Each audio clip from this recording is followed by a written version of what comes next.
ربیع الاول یہ ایک ایسا مہینہ ہے کہ جس مہینے میں آپ صلی اللہ علیہ وسلم کی ولادت بھی ہوئی اور آپ صلی اللہ علیہ وسلم کا وصال بھی ہوا.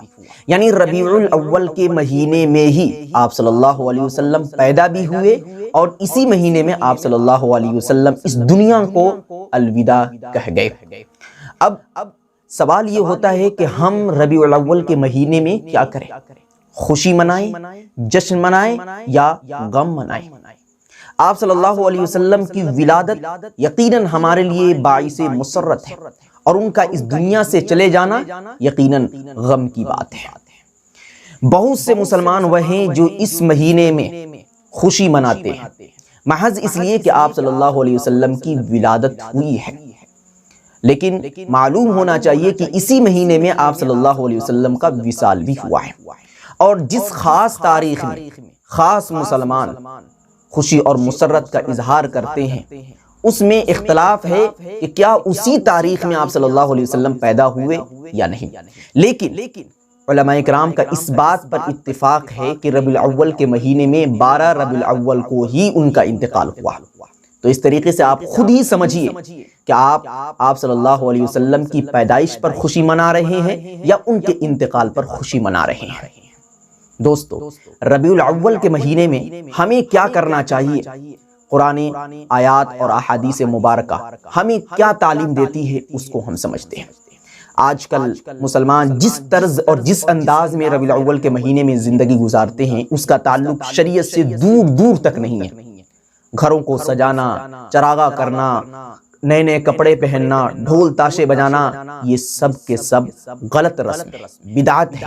شریعت سے ان کا کوئی تعلق، کوئی کانٹیکٹ نہیں ہے. آپ صلی اللہ علیہ وسلم ہمارے لیے آئیڈیل اور نمونہ ہے اور ان کے اصحاب ہمارے لیے آئیڈیل اور نمونہ ہے. آپ اگر اس عمل کو صحیح سمجھتے ہیں تو اس عمل کو آپ دیکھیے کہ صحابہ کے دور میں تھا یا نہیں.